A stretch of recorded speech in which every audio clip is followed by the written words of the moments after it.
Welcome to the Academy, a series focused on the basics of Star Wars: The Old Republic. One of the most notable achievements in all of Star Wars: The Old Republic is the Legendary Player Achievement. In this video, we'll be going over all the requirements to become a Legendary Player, what order you should play the classes to get there, and all the rewards you get for reaching Legendary status. Although this is one of the most sought out achievements in the game, it's also one of the easiest to obtain in terms of skill. To reach Legendary status, all you need to do is play all 8 original class stories all the way through to completion, starting with the character's home planet, all the way through to completing Corellia. You can optionally also do all the other side quests in the game and the expansions, but to reach Legendary, you only need to create one of each class and complete the 8 class stories, which are the Jedi Knight, Jedi Consular, Sith Warrior, Sith Inquisitor, Trooper, Smuggler, Bounty Hunter, and the Imperial Agent. Actually completing this achievement is a huge investment into the game, but unlike most achievements, is also one of the most enjoyable activities you can pursue if you're really enjoying the game. The original 8 class stories are considered some of the best content in the game, and the ability to experience them has improved greatly over the years. As you spend more time in-game and play more characters, the leveling process becomes even smoother as you unlock additional time-saving unlocks and can use credits you've earned on your higher level characters to give your lower level characters a boost. We'll talk about these options later in the video. Legendary player status actually comes with quite a few rewards you earn along the way, but the biggest reward is the journey itself, as cliche as that sounds. The original class stories are widely considered the best stories in the game, and playing all 8 allows you to really feel like you're part of the Old Republic universe and know all its facets.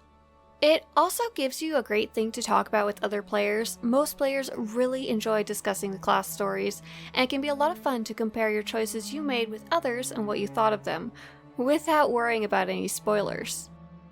Legendary status is also a huge bragging right. Reaching Legendary is a huge time and focus commitment that most players will never reach. I've seen players ask if Legendary status is worth it in terms of the rewards it offers, and I think the answer is actually no for the amount of time it takes. But if you ask any Legendary player whether they recommend other players going after Legendary, almost all of them will enthusiastically encourage you to try for Legendary. So before we dig into advice about reaching Legendary, let's go over the rewards you'll earn. One important thing to know is that Legendary status, progress, and rewards are per legacy, which means they are locked to the server you are on.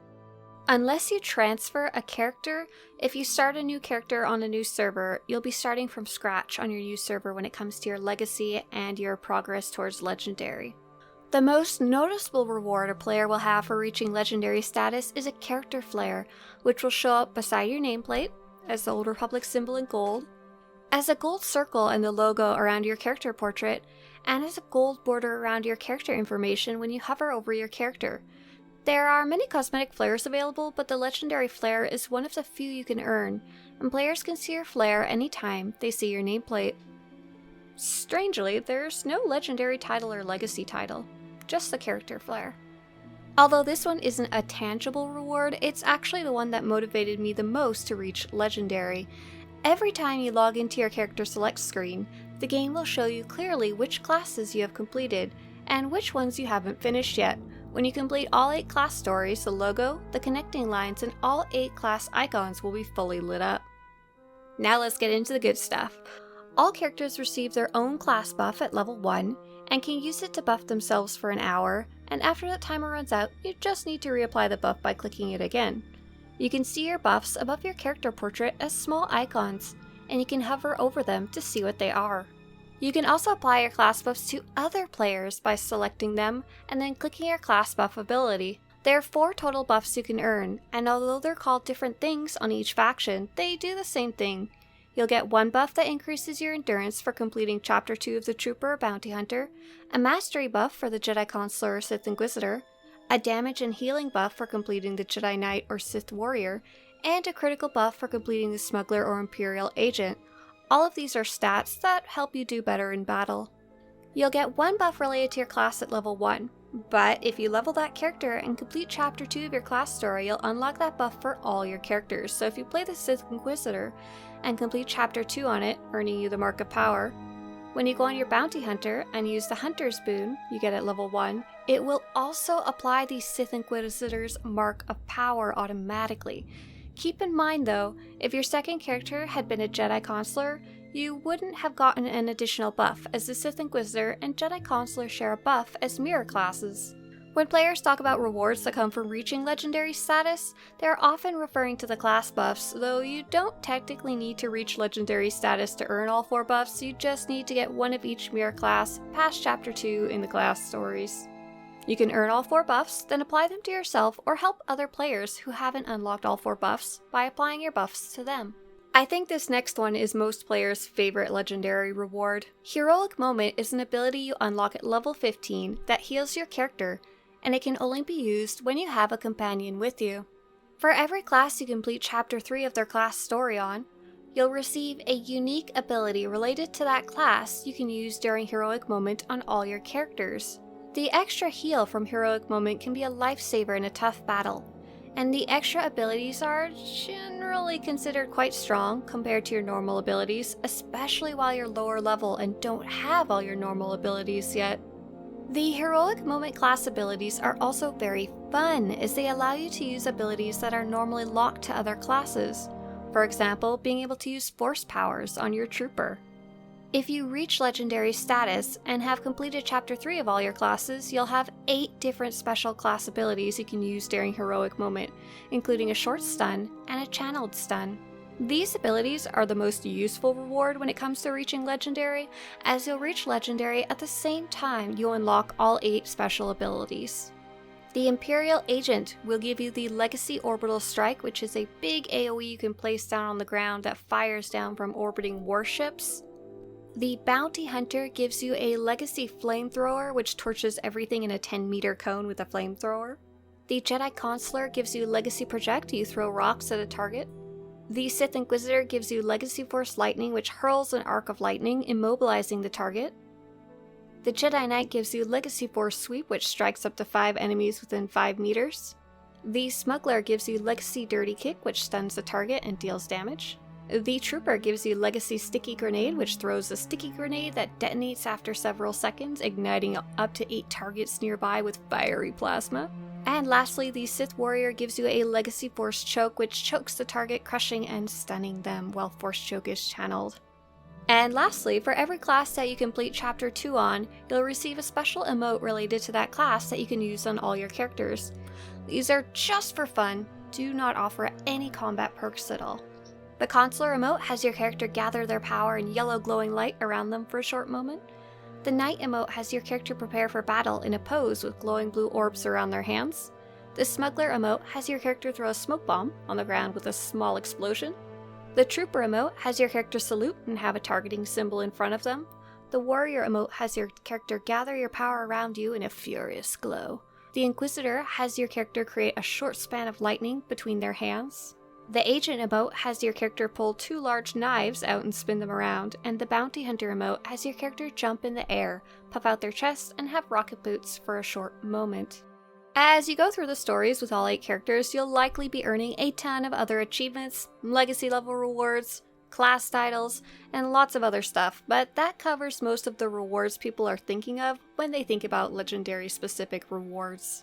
Many players don't start pursuing legendary status until they reach their 3rd or 4th character, as the game has a lot to offer in the way of expansions and multiplayer content that could easily keep you busy on a single character for a long time. Other players like to hop around between multiple characters and level them slowly depending on their mood. When you're first starting out in the game, you can choose to focus on one character and play them all the way through completing all the expansions, or take your time and bounce around. There's no right way to do it. My only recommendation is that if you plan on doing activities with other players, try and get at least one character to reach max level so you can be in the same bracket as other high-level players and can join in for group content when you're ready. For example, if you make a friend in-game, you may not be able to easily join them for endgame activities if you haven't reached endgame yet. If this is the route you want to choose, I also recommend trying to get one max level character on the opposite faction as well, so you can join in for events no matter what faction they're taking place on. Sticking 100% to one faction was a mistake I made early on, and I had to decline a lot of invitations to join operations because I didn't have an Imperial character to play even though I had 3 Republic ones already. After that, I recommend creating characters in whatever order you want, but if you're seriously getting into group content, you might want to explore making characters for roles you don't have yet on that faction. For example, my first Republic character was my Trooper Vanguard, who can tank or damage roll. My second character might be a Smuggler Scoundrel, so I can jump in to help heal if our group needs it instead of a tank or damage roll again. Now, if you're the kind of player who likes to hop around between characters a lot, or who likes to mostly play solo, there's also nothing wrong with having a handful of lower level characters you rotate between. Although you'll be unable to access endgame group activities, you will still have access to the 4-person flashpoints, which are some of the most popular activities in the game and range from level 15 to max level. And there's also lower level player versus player brackets available, so you can still group up with friends if you choose to, it just requires a bit more coordination. If you're planning on taking this route, I also recommend creating a character of the opposite faction, but for an entirely different reason. When you're looking to shake things up and try something totally different from your first character, creating a character on the opposite faction will give you a totally different set of starter planets and side quests if you choose to play them. The feeling of Empire versus Republic is also very different and worth trying out. Players often ask what order they should play all 8 class stories in, and I've seen hundreds of players give their opinion over the years, but I've never seen a consensus about what the best order to play the classes actually is. For your first character, I highly recommend playing whatever class you feel most drawn to. Do you want to try a brutal Sith who wields 2 red lightsabers? Or a wisecracking smuggler who wields a blaster pistol and flirts with everything that moves? My first class was the Trooper, and because I was drawn to the stoicness of the Republic military, the ability to play the tank role in combat, and the heavy armor, this was the perfect first class for me and made me fall in love with the game. But I don't think I've ever seen it recommended as the first class you should play. Here's the order I ended up playing my classes. I started with the Trooper and really enjoyed being a member of the Republic military. In my opinion, the Trooper story starts off extremely strong on the first planet and gives you a great introduction to the corruption that exists within the Republic. And the finale of the Trooper story on the planet of Corellia was one of the most exciting things I've seen in the game, as you get to storm the streets with squads of troopers at your back. However, the story in between those points fell a bit flat for me, as a lot of it focuses on recruiting a team of specialists and didn't have the same punch the beginning and the ending did. The Jedi Consular was my second class. I chose it because I wanted to try a Force user, and the Jedi Consular seemed fun as you had the ability to use stealth if you choose the Shadow subclass. I personally really liked the Jedi Consular as it focused a lot on the mystical side of the Force, Old Republic lore, and diplomacy and healing. However, many players often feel the Jedi Consular's story has a much slower pace than the other classes, and can find it to be a bit of a slog. The Smuggler was my third class as I was stubbornly sticking to one faction, so for my third character, I decided to choose a class that could be a healer. The Smuggler has a lot of amusing quips, but I found it was one of my least favorite as I liked the more serious tones of the other classes, even though many of them have a lot of dry humor thrown into their stories and dialogue options. The Sith Inquisitor was my first Imperial class. It took me a while to get accustomed to being on the bad guys team, but it can be a lot of fun to explore the dogma of the Sith and choose the dark side options just to see what happens in the story or to hear the voice actor deliver the lines perfectly as a disdainful, arrogant, and lordly Sith. After my fourth character, I started becoming more interested in trying one of each class. I saved the Jedi Knight for a time when there was a double XP event, where you can level up extra fast so I could focus on leveling exclusively and skip a lot of the side quests, and it was a lot of fun to blow through the Jedi Knight story in a quick amount of time. The Jedi Knight is what I would consider the key story of the Old Republic, and it has a lot of the current lore tied into it and gives a lot of background about what happens in the later expansions. During that same double XP event, I also leveled a Sith Warrior who offers the dark mirror to the Jedi Knight's story. Unlike the other mirror classes, the Sith Warrior and Jedi Knight both focus on the same lore aspect but in very different ways. After completing those 2 characters in about 2 months by focusing on them, I took an extremely long break from leveling and decided to save my final 2 characters for a time I could sit down and play them consistently. My 7th character was the Agent, who had the most twists and turns, so I was glad to have saved it for near the end of my journey, as well as for a time when I could play it all in one go instead of spread out over a few months. Much like my previous 2 characters, I waited for a double XP event to roll around before starting my Agent. My final character to reach Legendary was my Bounty Hunter. I kept starting this one and never finishing it. I didn't know a lot about the story going in, and I decided to use every boost and unlock I had available as an experienced player and blasted through the story at the speed of light. The Bounty Hunter is probably the simplest of all 8 class stories and delivers exactly what you might hope for in a bounty hunter, tracking down bounties and ending the story on one of the biggest political targets in the galaxy. As I mentioned earlier, there's no true correct path, and I probably wouldn't change the route I took looking back, because it was one I enjoyed, even if it was over the course of 9 years. If I was recommending a class order to another player, apart from recommending you play first whatever class interests you the most, then a class on the opposite faction, I'd recommend saving the Imperial Agent for a little later down the list, unless you really want to try out the class. It's often considered the best written class, but it's also the most complicated in terms of story, foreshadowing, and actually has the most complex choice path of all the classes. I've also seen players recommend playing either the Jedi Knight story first, or playing it last as the finale, though I wound up doing neither of those and was still pretty happy with when I played it. If you're a player who gets bored easily, you may want to push the Trooper and Jedi Consular further down the list, as they're the 2 classes players usually say they struggle with getting through the most. Now that we've talked about what order you should play the classes, let's talk about how to get through all 8 class stories at a decent rate. For your first character, I highly recommend taking your time, exploring at your own pace, and not rushing things. I started leveling fast around my 4th character as I felt I had already seen the side quests twice on each side by that point, and I wasn't interested in replaying them again. And I really wanted to focus on seeing the class stories without getting distracted by all the side missions. The most important thing you need to know is that your class quest is the only quest you need to complete to reach Legendary status.